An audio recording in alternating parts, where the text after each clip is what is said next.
Welcome back to the. Wait. No, yes, sorry. No, that's going to be hard to edit out if we're just laughing in the middle of my start. Okay, fine. Okay, go. Can you just stop laughing really quick? I'm not laughing, dude. No, yeah, you are. No, okay, go. Welcome back to the podcast. I'm your host, Michael Beer, and alongside of me is my co-host, Ed Fletcher, and we're here to make you guys next up. Ed, how you doing? I'm doing fantastic, Michael. Thank you for asking. Yeah, you better move the mic. Our guest today, his name is Zack Furnari, owner and founder of Furnari Films. So on YouTube, you can see Zack on Apple Music or Spotify. You can't see him because it's a podcast. So, Zack, how are you doing? Good, how are you? I'm doing well. Nice. Zack, you want to introduce yourself really quick? Yeah, so I'm Zack Furnari. I'm 20 years old. I go to Boston University, and I like to make films. There you go. It's actually really cool. Before we get started, just a couple of housekeeping things. So anybody listening, we would love for you guys to go www.nextup, that's 2x's2p's.com. Join our social media community for students only. No professionals, just straight students. You guys want to get into it? Yeah. Cool. Yeah. So, Zack, what inspires you to make yourself next up?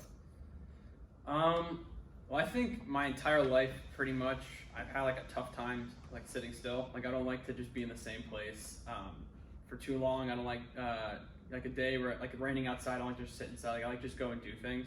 And so that kind of leads into me being ambitious. Like I continuously go out and will try to do new things like all the time.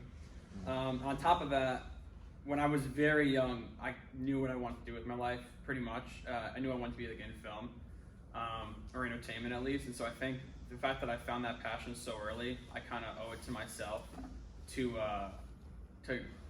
pursue that, because not many people can understand their passion that early on in life. So Yeah, that makes sense. I'm pretty jealous of that, honestly. I wish I had found a passion such as that that early on. A lot of our other guests that we've had in a variety of fields have found, they said that they found their passion in like middle school, high school, and then they've just stuck with it. And we have them on the podcast today because they've stuck with it.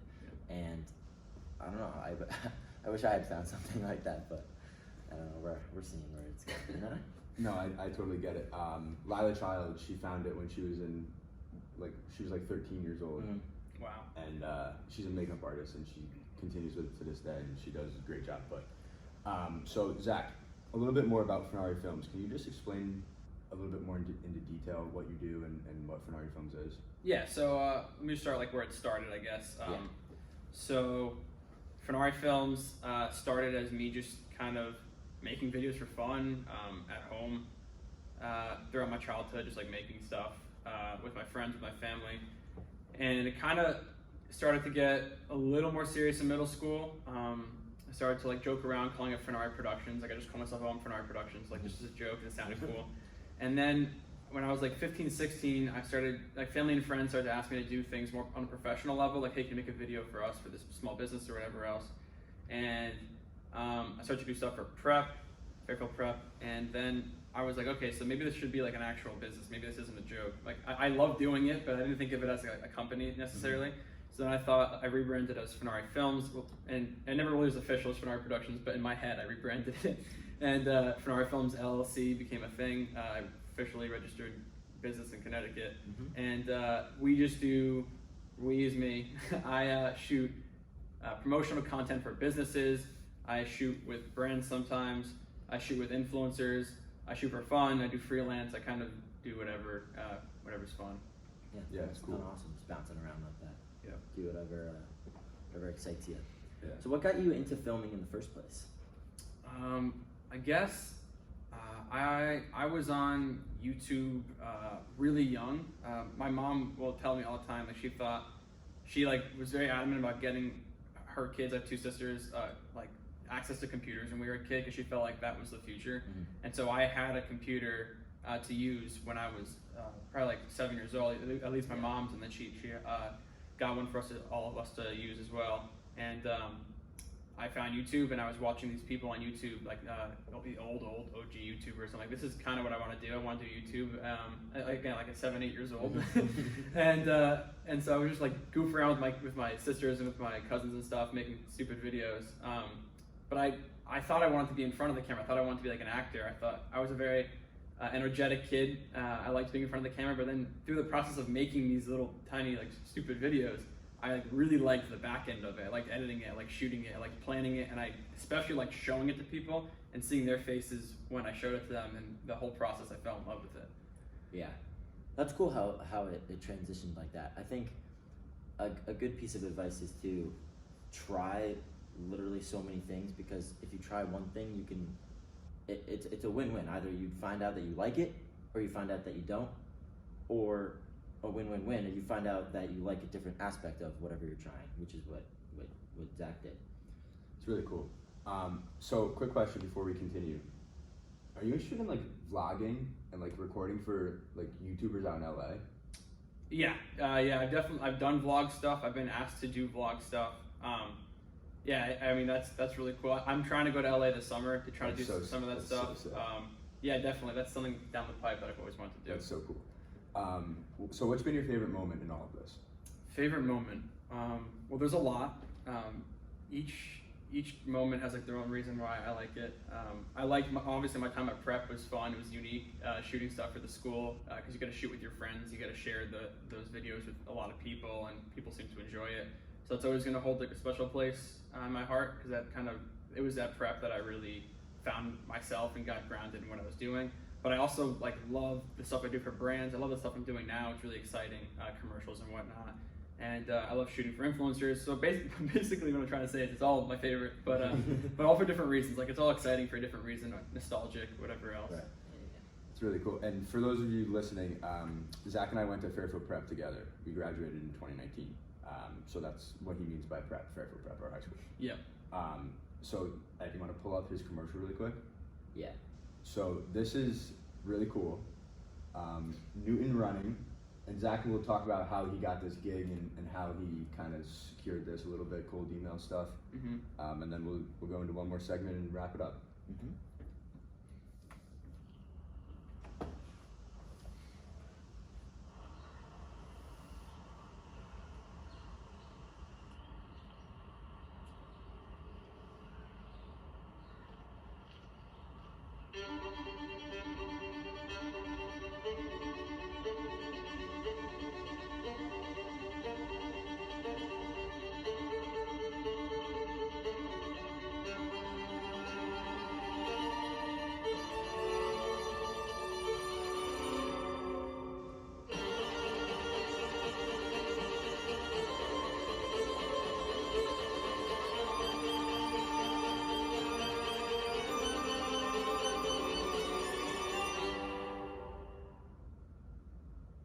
There you go. Sweet.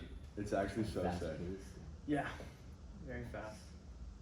Yeah, I like it. So one thing I like to talk about on the podcast. Heck, I don't know what that is. It's one of my hype videos. I paused the YouTube video. Oh, that's a hype video. It's rugby, yeah, it's rugby. Oh, it's a 2019 Fairfield Prep rugby hype. I recognized it like instantly. It's like, oh God. That's so cool. Thought I So paused it. one thing I like talking about in podcasts is like detail and creativity and stuff. Yeah. So that drop of sweat that was coming off Colin and on his nose, everybody's eyes just go right to that. Yeah. And it's so cool. Thank you. I Yeah. think it's sick. It is cool. No, yeah, that shot, I mean, as you could imagine, it's like a staged sweat. He's not actually Yeah. sweating. So Right, we, right. I sprayed his face multiple times, re-sprayed his face. Yeah, he was kind of, he wasn't sweating at all, so you Yeah. can imagine, he just drenched him. Right. But yeah. Yeah, that's funny. So you want to talk about how you kind of got that gig? Yeah, so I'm a big like believer in making your own opportunity when you don't necessarily see any. Like the natural way you usually get work is people reach out to you, you put yourself out on YouTube, LinkedIn, you think, okay, hopefully someone will reach out to me, but you gotta kind of have to do it yourself as well, especially when you're a one-man show like me. I don't have like a team looking for content for me to make. So I do a lot of cold emails, and I've kind of gotten it down to a science where I try to make it impactful for the brand and for myself. So it's kind of, I don't like to call it a win-win situation, but I like to call it a no-lose situation. That's something I've heard through listening to podcasts as well. It's creating a scenario where the brand like physically can't lose. So with Newton Running, I told them I'll make a video for free and you just like let me make it, and then if we like it, we can keep doing work, and if we don't, then just like block me or whatever. Like it doesn't matter. Right. And so I found success there. They said sure, let's do it, and so they got in touch with me. We made this commercial, and yeah, I think it's a really cool concept to just reach out to brands and know that you have nothing to lose as well. Only the word no. And since I've done that one, I've used that commercial now to send more cold emails. Like this is an example of my work, and I'm getting more responses back. So there's more up the pipe now, all because of one opportunity. I'd rather do something for free and gain the experience, the opportunity, than haggle someone to get paid and they say, you know what, we're not interested. Much rather have the opportunity under my belt. Exactly. Yeah. When you feel like when you bring up money, people are like, like I don't feel like even dealing with that. But when you say you do it for free, they're like, all right, fine, here, take some shoes, go have fun. Exactly. And, yeah. We'll see if we can figure something out. So, Newton said they liked it, right? And they want to work together, or they loved it, and they said that we'll have to see where it goes from here. I mean, it's only been like a week now, but they're gonna probably post it, I would imagine, and see how it does. But I knew in my head, like even if they didn't end up using it, I would use it to market myself. Yeah. And so either way, I consider it a success right. for myself. So when you make money in Furnari Films and kind of like you said, a success for yourself. Can you talk about like what you do with the money and kind of that sort of thing? Yeah. So yeah, when you're making money from these things, I started investing in stocks. My dad invests in stocks. He's kind of taught me a little bit. But I heard again on like other podcasts and stuff. I believe Grant Cardone said this. He said like, why invest in a stock and make a small return when you don't have that? Like I don't have hundreds of thousands of dollars, like or millions even, all that Grant Cardone has to invest. He's like, if you've got less than $100 grand, let's say, why buy like if you have $1,000, why buy a stock of like Chipotle and make $200 back when you could buy, like in my case, buy a camera gimbal or buy a nice camera that's going to make you possibly thousands of dollars in return. So like it's where you use your money. So I believe in investing in myself and investing in my equipment and my business, because I think that will give me ultimately a better return on my investment than putting it into a stock and getting 50, 60, $70 on like $1,000 investment. Yeah, exactly. And then it in turn like improves the quality of all of your videos. Exactly. And that will help you possibly get more jobs in the future, which is going to be a lot better of a return than a $200 Chipotle stock. Yeah, exactly. So. It's interesting. I think because I'm the complete opposite. Mm-hmm. So I'm a finance guy. I like investing, and I think that there's so much money to be made there. But like, for example, with this, like, I invest in Canva. Do you know what Canva is? Yep. I invest in Canva. I invest in like that sort of thing where it's like, okay, I could pay monthly for this and my content grows, or I could pay monthly for Adobe, my content grows. Yeah. So I kind of understand both sides. Yeah, I mean, I'm definitely in stocks. Like I have probably 60 to 65% of my money is in the stock market, but I just had to buy a gimbal that was like really expensive from DJI, and I was like, all right, I have to sell a stock to buy it, or do I like keep the stock and kind of work without the gimbal like I've been doing? Yeah, that makes sense. Well, the gimbal is gonna probably make me more money, and in the end, like in the long run, it hurts to see that leave your bank account. Yeah. Definitely hurts more than a stock. That's an expensive gimbal from DJI. So do you do drone footage too? I do. So yeah, that whole thing was shot by me. Everything I do is I would credit someone if it wasn't, but I don't think I've had a case yet.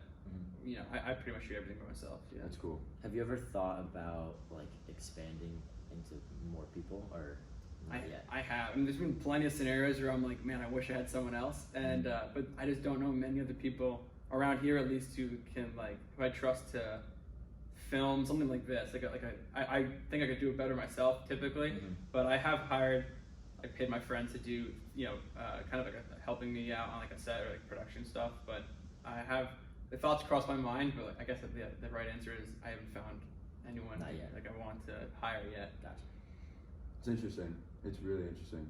Yeah, it's hard when you're making content like this. It's hard to do it with more than one person, because then it changes the image of what you see. That's the thing, yeah. And I don't know, it's tough. Releasing control. Yeah, I was watching like a video the other day about someone talking about how they went through like 8 different editors in like a couple months, and it was all because the guy was trying to find the right person that made the content the way that the YouTuber wanted it made. Mm-hmm. And it's tough with multiple people because everyone has a different image of what it should look like. And, Yeah. I don't know. It's always different from what you think it should look like. Yeah. Yeah. Okay. Definitely. Zach, we really appreciate you coming on. This was an absolute banger episode. Thank you, It was man. actually really cool. Appreciate you having me. Yeah, absolutely. Again, if you guys would love to, we would love you guys to, join our social media website. Next Up, that's www.nextup.com. 2 X's, 2 P's. Please. Please. Please Like the video. Yeah. smash the subscribe button. Hey guys, if you like the video, hey man, like the video. Okay, Zach, again, we really appreciate it. Yep. Thank you. And we hope to make you guys next up.